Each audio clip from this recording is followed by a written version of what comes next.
ഇന്ന് മഹസറിനെ കുറിച്ചാണ് നമ്മൾ പറയുന്നത്. എക്സിക്യൂട്ടീവിന്റെ ഭാഗമായ ലോ എൻഫോഴ്സിംഗ് ഏജൻസികൾ നിയമം നടപ്പിൽ വരുത്തുമ്പോഴാണ് യഥാർത്ഥ നീതി നിർവഹണം പ്രാവർത്തികമാകുന്നത്. Rule of law. ഈ നിയമവാഴ്ച നടപ്പിലാക്കുന്നതിന് നമ്മൾ പ്രതിവർഷം എത്ര കോടി രൂപ ചെലവാക്കുന്നുണ്ടെന്ന് നിങ്ങൾ എപ്പോഴെങ്കിലും ചിന്തിച്ചിട്ടുണ്ടോ? ഈ ലോ എൻഫോഴ്സിംഗ് ഏജൻസികൾ വീക്ക് ആണെങ്കിൽ നമ്മുടെ നീതി നിർവഹണം തികഞ്ഞ പരാജയമായിരിക്കുമെന്ന് പ്രത്യേകം പറയേണ്ടതില്ലല്ലോ. മഹസർ തയ്യാറാക്കുന്നതിന് ഒരു മെത്തഡോളജി ഉണ്ട്. അത് ശാസ്ത്രീയമായി തയ്യാറാക്കേണ്ടതാണ്. അതിന് ശരിയായ പരിശീലനം ആവശ്യമാണ്. ചില ഡിപ്പാർട്ട്മെന്റുകൾ മാത്രമേ ഇതിൽ ഉദ്യോഗസ്ഥർക്ക് വേണ്ടത്ര പരിശീലനം നൽകുന്നുള്ളൂ. പരിശീലനം ലഭിക്കാത്ത ഉദ്യോഗസ്ഥർ തെറ്റായ രീതിയിൽ മഹസർ കൈകാര്യം ചെയ്യുന്നത് വഴി നീതി നിർവഹണം തികഞ്ഞ പരാജയമായി കലാശിക്കുകയും ചെയ്യാറുണ്ട്. മഹസർ കോടതികളിൽ ഒരു സബ്സ്റ്റാന്റീവ് പീസ് ഓഫ് എവിഡൻസ് അല്ലെങ്കിലും അതിന്റെ കൊറോബറേറ്റീവ് വാല്യൂ വലുതാണ്. സാക്ഷികളുടെ ഓറൽ എവിഡൻസ് മഹസർ വെച്ച് കൊറോബറേറ്റ് ചെയ്യുമ്പോൾ അത് ഒരു സബ്സ്റ്റാന്റീവ് പീസ് ഓഫ് എവിഡൻസ് ആയി തീരും. മഹസറിന്റെ ഉടമ ആരാണ്? മഹസറിലെ സാക്ഷികളാണ് മഹസറിന്റെ യഥാർത്ഥ ഓതേഴ്സ്. മഹസറിനെ പഞ്ചനാമ എന്നാണ് അറിയപ്പെടുന്നത്. നാമ എന്നാൽ റിട്ടൺ ഡോക്യുമെന്റ് എന്നാണ്. പഞ്ച എന്നാൽ പഞ്ചായത്ത് എന്നതിന്റെ പൂർവ്വരൂപമാണ്. പഞ്ചായത്ത് നിലവിൽ വരുന്നതിനു മുൻപ് 5 പേർ അടങ്ങുന്ന ഒരു സമിതിയാണ് സ്ഥലത്തെ ചെറുകിട തർക്കങ്ങൾ പരിഹരിച്ചിരുന്നത്. വലിയ കുറ്റങ്ങളിൽ ഈ പഞ്ച എന്ന സമിതി തയ്യാറാക്കുന്ന രേഖയാണ് പഞ്ചനാമ, അതായത് മഹസർ എന്ന് അറിയപ്പെട്ടിരുന്നത്. മഹസർ തയ്യാറാക്കുന്നത് ഉദ്യോഗസ്ഥരാണെങ്കിലും ലീഗലി ഇത് മഹസർ സാക്ഷികൾ തയ്യാറാക്കുന്നു എന്ന് പറയാം. അല്ലെങ്കിൽ അവർക്കു വേണ്ടി ഉദ്യോഗസ്ഥർ തയ്യാറാക്കുന്നു എന്നും പറയാം. മഹസർ തേർഡ് പാർട്ടി വേർഷനിലാണ് തയ്യാറാക്കേണ്ടത്. മഹസറിൽ രേഖപ്പെടുത്തുന്ന ഓരോ വിവരങ്ങളെക്കുറിച്ചും മഹസർ സാക്ഷിക്ക് നല്ല ബോധ്യമുണ്ടായിരിക്കണം. മഹസർ സാക്ഷികളെ തിരഞ്ഞെടുക്കുന്നത് വളരെ ശ്രദ്ധയോടെ വേണം. അതിനെക്കുറിച്ച് പറയാം. മഹസർ സാക്ഷിക്ക് നല്ല ബുദ്ധിസാമർഥ്യം വേണം, intelligence and reasoning, literacy and common understanding, സാക്ഷരത വേണം, ക്രെഡിബിലിറ്റി ആൻഡ് ഗുഡ് വിൽ, മാന്യത വേണം, ഇൻഡിപെൻഡൻസ്, നിഷ്പക്ഷത വേണം, ക്രെഡിബിൾ ആന്റിസിഡൻസ്, സംശുദ്ധവും ധർമ്മനിഷ്ഠവുമായ പൂർവ്വകാലം ഉണ്ടായിരിക്കണം. മഹസർ സംഗതികളിൽ പ്രത്യേക താല്പര്യങ്ങളൊന്നും കാണരുത്. കുറ്റം ചെയ്തവരുടെ ബന്ധു ആകരുത്. പെട്ടെന്ന് കൂറുമാറുന്ന സ്വഭാവക്കാരനാകരുത്. ബധിരത, മൂകത, അന്ധത, മാറാരോഗങ്ങൾ തുടങ്ങിയ അവശതകൾ അനുഭവിക്കുന്നവരാകരുത്. ആർക്കെതിരെയാണോ മഹസർ തയ്യാറാക്കുന്നത് അയാളെ സാക്ഷിയാക്കരുത്. സർക്കാർ ഉദ്യോഗസ്ഥരെ കഴിവതും സാക്ഷിയാക്കരുത്. സാക്ഷികൾ മൈനറോ ബുദ്ധിസ്ഥിരതയില്ലാത്തവരോ ആയിരിക്കരുത്.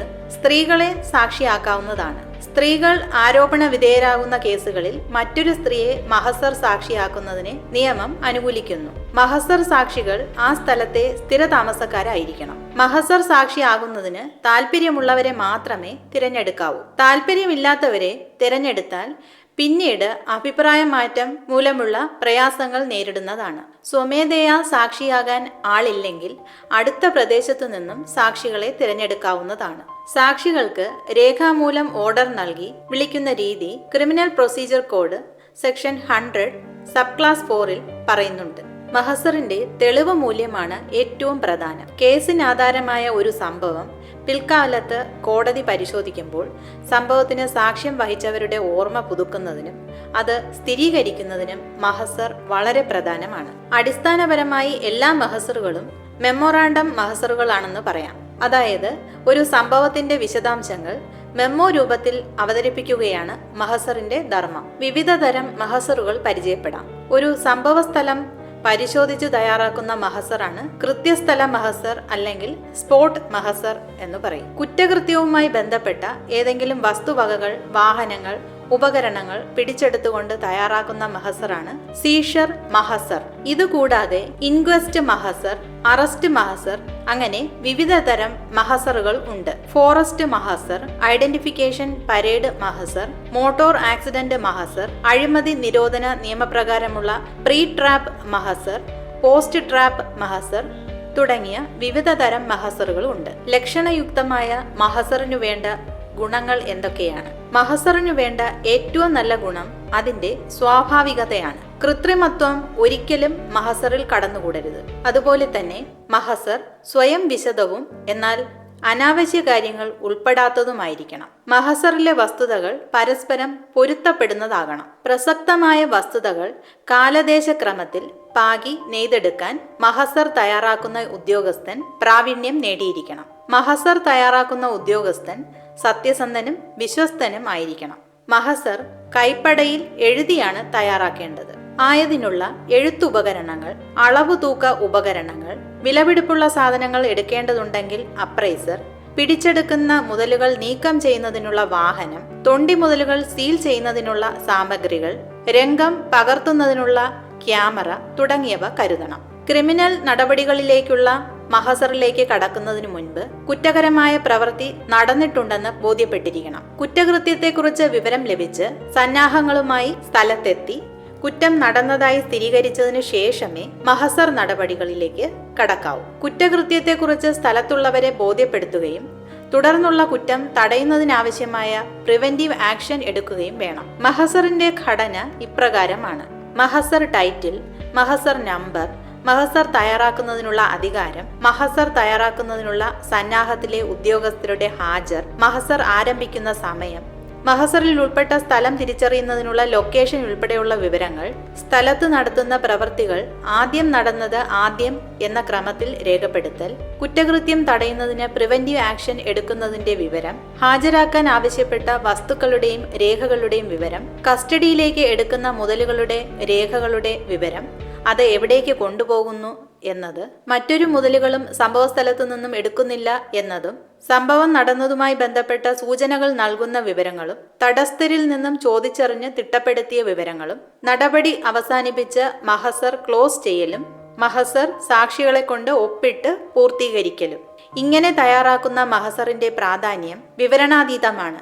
മഹസർ ദുർബലപ്പെടാതിരിക്കാൻ പ്രത്യേകം ശ്രദ്ധിക്കണം. മഹസർ തയ്യാറാക്കി ക്ലോസ് ചെയ്ത് കഴിഞ്ഞാൽ മറ്റൊന്നും എഴുതി ചേർക്കാൻ കഴിയില്ല. മഹസർ ക്ലോസ് ചെയ്തതിനു ശേഷം വെട്ടിത്തിരുത്തലുകളും കൂട്ടിച്ചേർക്കലുകൾ നടത്തുന്നതും മഹസറിന്റെ വിശ്വാസ്യത നഷ്ടപ്പെടുത്തും. തെറ്റുകൾ വന്നാൽ ഒറ്റ വെട്ടി ശരിയായ വിവരണം തുടർച്ചയായി എഴുതണം. സംഭവസ്ഥലത്ത് വെച്ച് നടക്കുന്ന നടപടിക്രമങ്ങളുടെ യഥാരീതിയിലുള്ള സത്യസന്ധമായ വിവരണമാണ് മഹസറിൽ കാണേണ്ടത്.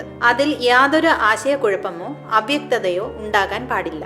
യാതൊന്നും പരസ്പര വിരുദ്ധമായി വരാൻ പാടില്ല. മഹസർ സാക്ഷികളെ കൊണ്ട് സ്ഥലത്തുള്ള കുറ്റകൃത്യവുമായി ബന്ധമുള്ളവരെ തിരിച്ചറിഞ്ഞ് മഹസറിൽ രേഖപ്പെടുത്തുന്നത് പിന്നീട് ഗുണകരമാകും. ഒക്കറൻസ് സമയം തിട്ടപ്പെടുത്തുന്നതിനും പ്ലേസ് ഓഫ് ഒക്കറൻസ് തിട്ടപ്പെടുത്തുന്നതിനുമുള്ള എല്ലാ സൂചക വിവരങ്ങളും തിട്ടപ്പെടുത്തി മഹസറിൽ ചേർത്തിരിക്കണം. അളന്നെഴുതാവുന്ന വിവരങ്ങൾ മെഷറിംഗ് ടേപ്പ് ഉപയോഗിച്ച് അളന്ന് രേഖപ്പെടുത്തണം. മെട്രിക് അളവുകൾ മാത്രമേ ഉപയോഗിക്കാൻ പാടുള്ളൂ. മഹസറിലെ സമയക്രമം കൃത്യമായിരിക്കണം. സ്ഥലത്ത് എത്തിയ സമയം, കുറ്റക്കാരെ തിരിച്ചറിഞ്ഞ വിവരം, സ്വയം പരിചയപ്പെടുത്തിയ വിവരം, പ്രവൃത്തി നിയമവിരുദ്ധമാണെന്ന് ബോധ്യപ്പെടുത്തിയ വിവരം, നടപടി സ്റ്റോപ്പ് ചെയ്യാൻ ആവശ്യപ്പെട്ട വിവരം, സെർച്ച്, സീഷർ, മൂന്നാം സ്ഥാനമുണ്ടെങ്കിൽ അത്, സ്ഥലത്തു നിന്നും കസ്റ്റഡിയിലെടുക്കുന്ന സാധനങ്ങളുടെ ലിസ്റ്റ്, മഹസർ അവസാനിപ്പിക്കുന്ന സമയം തുടങ്ങിയവയെല്ലാം കൃത്യമായിരിക്കണം. കൃത്യസ്ഥലത്തിന്റെ ലൊക്കേഷൻ ശരിയായി തിട്ടപ്പെടുത്തണം. ഇടത്, വലത് തുടങ്ങിയ പ്രയോഗങ്ങൾ പാടില്ല. ദിശ തെക്ക്, വടക്ക്, കിഴക്ക്, പടിഞ്ഞാറ് എന്നിങ്ങനെ രേഖപ്പെടുത്തണം.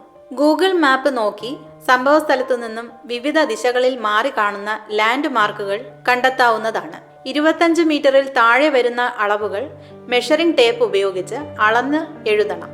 അതിന് മുകളിലേക്കുള്ള അളവുകൾ ഏകദേശം, സുമാർ എന്നീ പദങ്ങൾ ചേർത്ത് എഴുതാവുന്നതാണ്. കെട്ടിടമുണ്ടെങ്കിൽ കെട്ടിട നമ്പർ രേഖപ്പെടുത്തണം. പഴയ നമ്പറാണെങ്കിൽ അസസ്മെന്റ് വർഷം കൂടി രേഖപ്പെടുത്തണം. സെർച്ച് ലിസ്റ്റ്, സീഷർ ലിസ്റ്റ് ഇവ പ്രത്യേകം തയ്യാറാക്കണം. സർക്കാർ കസ്റ്റഡിയിലേക്ക് എടുക്കുന്ന തൊണ്ടി മുതലുകൾ മഹസറിൽ വിവരിക്കണം. തൊണ്ടി മുതലുകൾ തിരിച്ചറിയുന്നതിനുള്ള മാർക്കുകൾ മഹസറിൽ രേഖപ്പെടുത്തണം. തൊണ്ടി മുതലുകളുടെ അളവ് തൂക്കങ്ങൾ കൃത്യമായിരിക്കണം. മഹസറിലെ മുഴുവൻ കാര്യങ്ങളും മഹസർ സാക്ഷികളുടെ അറിവിലും വിശ്വാസത്തിലും ഉൾപ്പെട്ടതാകണം. പിന്നീട് മഹസർ ഉപയോഗിച്ച് ഓർമ്മ പുതുക്കിക്കൊണ്ട് സംഭവത്തെക്കുറിച്ച് സുവ്യക്തമായി പറയാൻ കഴിയണം. സാക്ഷികളുടെ മാതൃഭാഷയിലാകണം മഹസർ തയ്യാറാക്കേണ്ടത്. മഹസറിന്റെ ഓരോ പകർപ്പിലും സാക്ഷികൾ ഒപ്പിട്ട് മഹസർ പൂർത്തീകരിക്കണം. മഹസർ സാക്ഷികളുടെ തിരിച്ചറിയൽ രേഖ പരിശോധിച്ച് പേരും പിതാവിന്റെ പേരും വയസ്സും കൃത്യമായി രേഖപ്പെടുത്താൻ ശ്രദ്ധിക്കണം. മൊബൈൽ നമ്പർ രേഖപ്പെടുത്തുന്നത് അഭികാമ്യമായിരിക്കും. സിവിൽ നടപടികളിലും ക്രിമിനൽ നടപടികളിലും മഹസറിന് പ്രാധാന്യമുണ്ട്. ക്രിമിനൽ നടപടികളിൽ മഹസറിന്റെ കൃത്യത വളരെ പ്രധാനമാണ്. ഓർത്തിരിക്കേണ്ട വസ്തുതകൾ ഇവയാണ്. വസ്തുതകളെ തെളിയിക്കുന്നതിനു വേണ്ടി തയ്യാറാക്കുന്ന ഒരു തെളിവ് രേഖയാണ് മഹസർ. മഹസർ സാക്ഷികളാണ് മഹസർ തെളിയിക്കേണ്ടത്. മഹസറിലെ പിഴവുകൾ മൂലം നീതി നിർവഹണം തടസ്സപ്പെട്ടാൽ മഹസർ തയ്യാറാക്കിയവർ ഉത്തരവാദികളായി തീരും. ക്രിമിനൽ നടപടികളിൽ മഹസർ തയ്യാറാക്കുന്നത് കുറ്റം ചെയ്തു എന്ന് ബോധ്യപ്പെട്ടതിന്റെ അടിസ്ഥാനത്തിലാകണം. മഹസറിലെ സമയക്രമം, സംഭവസ്ഥലത്തെ വിവരണങ്ങൾ, കസ്റ്റഡിയിൽ എടുക്കുന്ന മുതലുകളുടെ വിവരം ഇവയൊന്നും പിന്നീട് പരസ്പര വിരുദ്ധമായി വരാൻ പാടില്ല. മഹസർ സംഭവസ്ഥലത്ത് വെച്ച് തന്നെ തയ്യാറാക്കി പൂർത്തീകരിച്ചിരിക്കണം. അതിൽ പിന്നീട് കൂട്ടിച്ചേർക്കലുകൾ വരുത്തുന്നത് വ്യാജരേഖ നിർമ്മിക്കുന്നത് പോലെ കുറ്റകരമാണ്. വൈറ്റ്നർ ഇടുക, മഷി കൊണ്ട് മാസ്ക് ഇടുക ഇവയും കുറ്റകരമാണ്. പിശക് വന്നാൽ ഉടൻ സിംഗിൾ സ്കോർ ചെയ്ത് തുടർച്ചയായി എഴുതി പോകണം. മഹസറിൽ ദിക്കുകളും അളവുകളും കൃത്യമായിരിക്കണം. മെട്രിക് അളവുകൾ തന്നെ ഉപയോഗിക്കണം. മഹസർ എന്ന രേഖയുടെ കർത്താവ്, അതായത് ഓതർ, മഹസർ സാക്ഷികളാണ്. മഹസർ സത്യസന്ധമായിരിക്കണം. മഹസർ സ്വാഭാവികമായിരിക്കണം. This is Legal PRISM Law May DC. Thanks for watching.